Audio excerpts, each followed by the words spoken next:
really showing the extent of what has happened and, of course, the human misery that is ensuing. Let's bring in Jasper Mortimer, our correspondent, who is in Ankara, capital of Turkey. Jasper, good evening. A very sad day for Turkey and, of course, the neighbouring countries. What is the latest, sir, you can tell us? Well, Mark, you've given a total death toll of about 2,500. 1,000 of that would be Syrian figures. The latest death toll given in Turkey was 1,541, with nearly 10,000 wounded. But those figures will rise because the destruction has been massive. You know, the Natural Disaster Agency said nearly 3,000 buildings have been wrecked. And it will take weeks to clear these building sites. You know, many buildings and most apartment buildings in Turkey are 6 stories high. Many buildings have just concertinaed. And as they clear the rubble, many bodies will be found, unfortunately. That's the hard truth. The rescue teams swung into action very quickly. You know, as soon as I turned on the television early this morning, before dawn, I saw dozens of rescue workers climbing over the mounds of rubble that these buildings had been reduced to. President Recep Tayyip Erdogan says 7,000 rescue workers have been deployed. And it's impressive to see how they're working. You know, they're working very carefully. It's mostly handwork, using pickaxes and shovels. They are only using excavators and bulldozers when they're absolutely sure that the rubble underneath those machines is just rubble, that there's no live person there. And every now and then they stop work and they tell everybody to be quiet. And even the journalists on the margins of the site have to stop talking.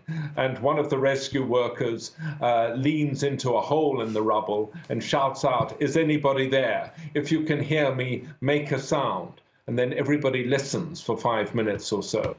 And then gradually work resumes. And in this careful, cautious way, they are having success. Children and adults are being pulled out alive from the rubble 12, 13, 14 hours after the first earthquake. You paint a picture of a tragedy unfolding, Jasper. The scale of this is still something we're coming to terms with. We understand that in terms of the international reaction, something of genuine note, the Greek Prime Minister speaking to Recep Tayyip Erdogan. Sorry, Mark, there was confusion on the line there. Could you... Let me repeat that for you again and be more precise. The international response, we understand Greece is offering help to Turkey in some respect. Yes, but this is not the first time. I'm aware that Mitsotakis has called President Erdogan. But, you know, when you go back to that earthquake, even more devastating earthquake that Western Turkey suffered in 1999, then Greece sent a rescue team to help. And it was the beginning of what came to be known as earthquake diplomacy. I'm sure Turkey is gratified that you know, so many nations have come forward to offer teams. I think there are 13 EU states. There's the US and there's the UK, as you said. The bad news, though, is that, you know, it's cold down there.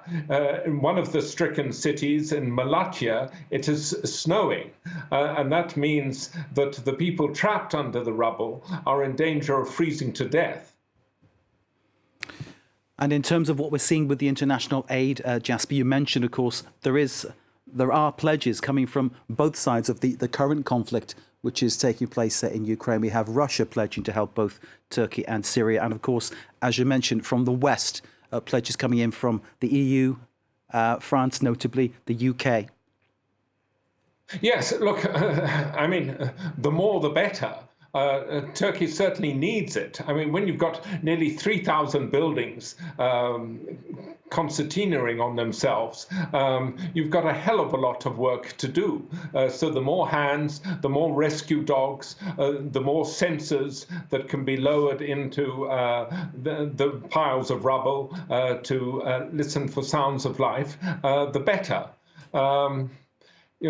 However, having 2 earthquakes within 9 hours, and the second one was a second earthquake, that's the one at almost 1:30 Turkish time. It wasn't an aftershock. This has frightened people. In Ankara, after the second earthquake, which didn't kill so many people, but it collapsed buildings that had been emptied because they were next to buildings that had collapsed. In Ankara, the government sent all the civil servants in the ministries home.